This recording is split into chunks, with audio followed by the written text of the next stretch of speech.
Hey everybody, John with our third installment of our weekly business micro trainings.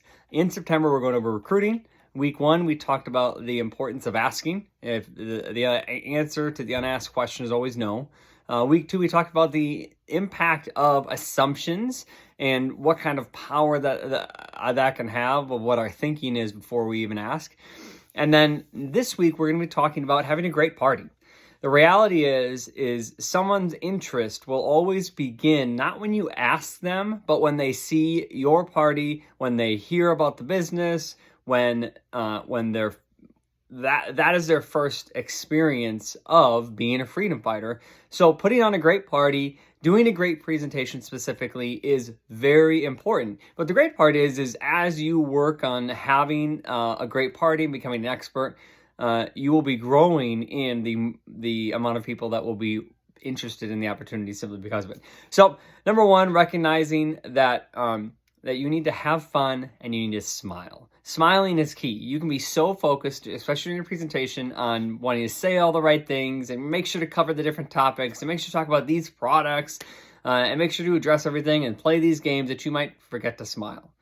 It can very easily happen, but you want to learn to be always smiling when you're talking. It is very, very important because even if you're having the time of your life, if you're not smiling, everyone's going to think you don't enjoy your job. And then fun and enjoyment. That is number two. You need to do your party in a way that is enjoyable to you. You can find 1,000 different ways to do a party, 1,000 different party games, different ways to get bookings, different ways to talk about the recruiting opportunity, different ways to involve the audience. There are so many different ways, especially online. There are so many different party styles out there that you have to find a way of doing it that you enjoy, that you wake up and it when you go and you work your business at a party, it almost rejuvenates you and gives you the energy, even if you felt that you didn't have energy going into it. At our regional conference, Jean, who's a freedom fighter, had talked about that when she has a live presentation and she is really having a tough day, but she walks into go and to do her live presentation, well, she loves getting dressed up and putting on makeup and jewelry and all that when she does and she steps onto a live and does a presentation in front of a camera, that rejuvenates her, that she gets off, she's like, yeah, I can do this. It gives her excitement and breathes life into her business for her because of the way that she does her online party. But not everybody is that way. Diane talked about the fact that doing online lives gives her tons of anxiety. We are all different. We all need to recognize that. You got to find a way of doing your party that fits you the best. Now, we're going to have you start off in a particular way, whether online or in home, because we have a lot of new people.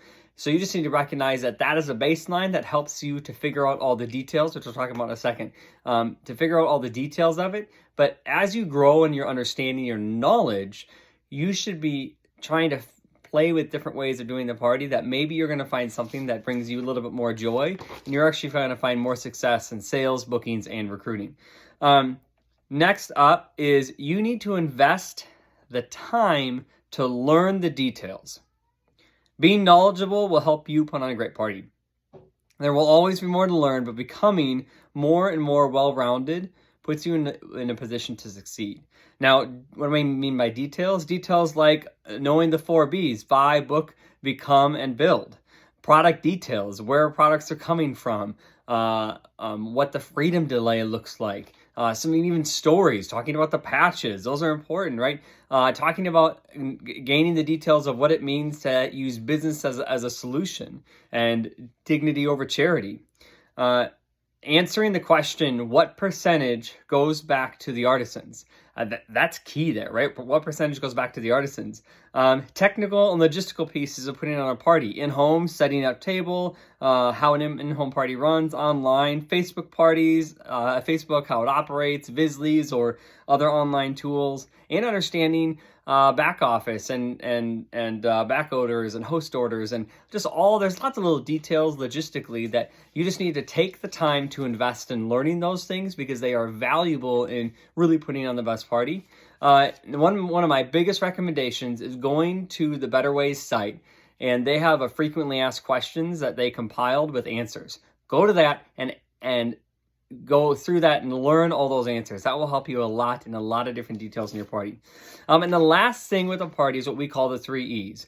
every time you do a party, anytime you go out and you do something, you should look to have accomplished 3 things. Whether it's a post, your live presentation, a conversation with somebody, you're looking to accomplish 3 things. You're looking to educate, you're looking to empower, and you're looking to entertain. And the last one's really big for online.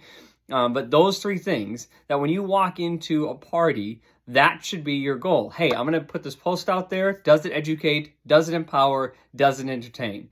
Entertain could be something fun or a really good graphic. It just depends. Online, party, presentation, in-home presentation. Look to have fun and tell them you're going to have fun. Hey, you're going to have fun. So that's some ideas. This is a crucial part of it. And when we go to start New Freedom Fighters off, that's something that we're going to be talking a lot about, is hosting and putting on a great party. Becoming an expert at your party is very important.